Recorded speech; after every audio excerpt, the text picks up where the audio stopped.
Yo guys, it's Scopes. Before the video starts, if you guys would like to help me out, use code NOTSCOPES in the Fortnite item shop. It helps me out a lot.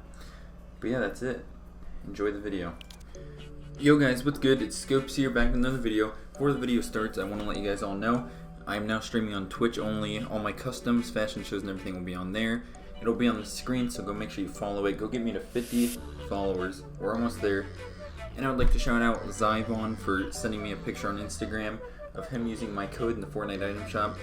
If you want to shout out just like him, hit me up on my Instagram and send me a picture of you using my code and I will shout you out. Enjoy the video. Alright guys, this is going to be some tips for you guys to improve in Duo Arena. This could even go for trios. And it'll help you out a lot, help you stop losing fights, help you start gaining points.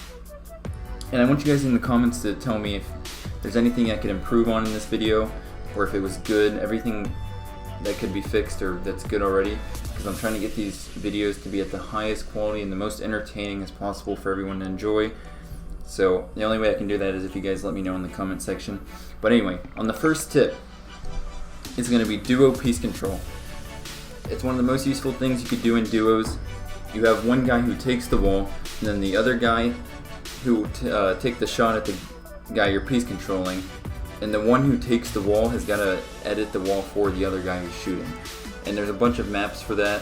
There's one really good one that we've done a little bit, but we still got to improve on a lot of stuff. And for my second, in the comments. Yeah, I'll find the map code and I'll put that on screen or in the comments for you guys to use. It's very, very good.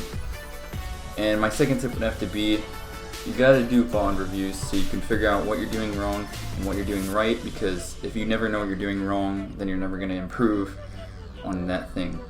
So, like say you have a bad rotation, you don't know that you have a bad rotation, the only way you would find out is watching back the gameplay and figuring it out, because then if you can fix that mistake, you'll just get better and better. Another thing you should do is go to creative, and you and your dual partner should both 1v1 each other, see what you guys can work on better, just see each other's weaknesses and strengths, and counter each other's weaknesses. And if there's a kid boxed up, you both should go for two different sides. You shouldn't just go on one side because it's not going to be as efficient. And another thing is, the only way you're going to get better in Arena and playing real games is by playing real games. So a lot of people will have issues like I do, especially, where I'm better in creative than I am in real games, which I'm really trying to fix. But the big issue with that is because a lot of people are in creative for so long, they don't actually play real games. And when you're in creative, you're going to have to start using the guns that are actually in the game. So like no pumps, which can't say I'm good at, but I'm trying to work on it.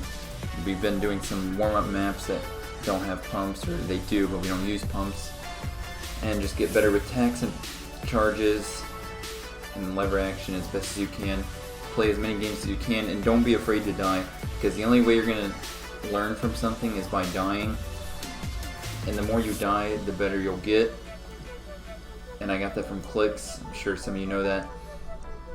That's why he plays so aggressive, is because if he dies by someone, then he will learn from that mistake. And you cannot get mad for dying. Even though, trust me, I know it gets hard, but you just got to figure out what will calm you down.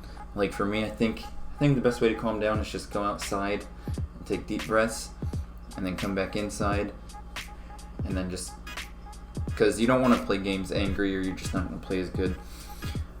Another thing you guys should do is be okay with dying. As Scopes was saying, if you guys aren't okay with dying in end games, you guys are gonna get a lot more nervous. Me and Scopes, when we weren't okay with dying, end games were a lot more hard for us. But you guys kind of gotta get into the method of just being okay with dying. Alright, and another thing is, you're gonna have to assign roles for you and your duo. So there's an IGL and then there's Fragger. Whoever's the smarter decision maker in endgame, who can tunnel better, should be the IGL. And then whoever's, a better fighter, the better player should be Fragger, so they can get those kills for you. And then whenever you tunnel, you cannot leave a big old edit course for your duo. You gotta make sure he can follow behind you.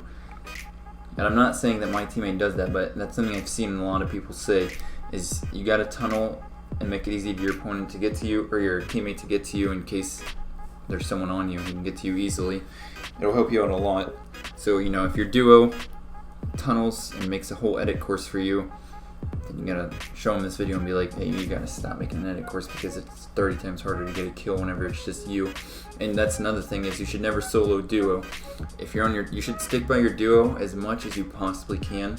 You don't gotta like be glued next to them, but like you should stay close by them just in case, so he doesn't have to 1v2 or you don't have to 1v2, because chances are, unless you're insanely good going against not so good players, most of the time you're gonna die. And that's one issue that we have, that we're gonna start improving on, is just start getting the 2v2 or 2v1ing people and not being 1v2'd, because it happens a lot. Like one of us will go up and build fight the dude, and then the other dude will be trying to box fight at the bottom, and then it just gets messy, and then usually it doesn't end the way you want it to. One last tip I have is you need to trust your teammate to not die. While you pick a good duo, you need to make sure you can trust them of not dying. Make sure they could handle their own fights. If your teammate can't handle their own fights, I don't think you're a good duo. You should be able to defend yourself, you know, just play good. And if you can't 1v1 people in a public games, it's gonna be a lot more stress on your teammate, always worrying about you instead of while he's fighting his teammate. And most likely you guys are gonna go down and die together then. And that's about all the tips. Is that all, Scopes? Is that all the tips we basically got? I have one more tip, and this is the biggest tip. I don't know how we left this one out for last, but best for last. You gotta have good comms. Callouts. Yeah. And you can never get mad at the game, guys. Remember that. You can never get mad at the game. Blame it on your teammate. Never blame anything on your teammate. You guys gotta take responsibility for your, like, why you died. And then that's when you go back. You do VOD reviews right then. Yeah, and you gotta have good callouts, because having good callouts will put you ahead of everyone. Your teammate will know exactly where the dude is, exactly how much damage you did to him. Every little callout matters, because it gives your teammate more knowledge of what's going on around him, who's around him, how much damage you've done to him, so how easy he is to kill, or if he's damaged you, so your teammate can help you out. It all matters. Every call out there is matters. Every little damage. Yeah, every piece of damage that you do to your team or to an enemy matters a lot. And exactly. Yeah. I have one more tip. The IGL should always get the better AR. And the Fragger should get better AR, IGL should get better shotgun. Always remember that. And make sure your IGL knows all the rotations, he can play off anything. Make sure your Fragger doesn't play too aggressive. The Fragger needs to play smart aggressive. Alright guys, that's going to conclude today's tips for Arena video. If you guys need some more help, let me know in the comments of what you're struggling at. And maybe I'm in the same boat, so we can maybe learn together. And I can try helping as many of you out that you need, because I know there's a lot of viewers that have been trying to find duos and trios, and I know it's hard to find a good trio sometimes, or a good duo. So yeah, thank you guys for watching. Make sure you leave a comment, like, subscribe, and turn those post notifications on, and make sure you guys go follow my Twitch, Scopes on TTV. And let us know if these tips helped you in any way. That's about all. We'll catch you guys later. Peace.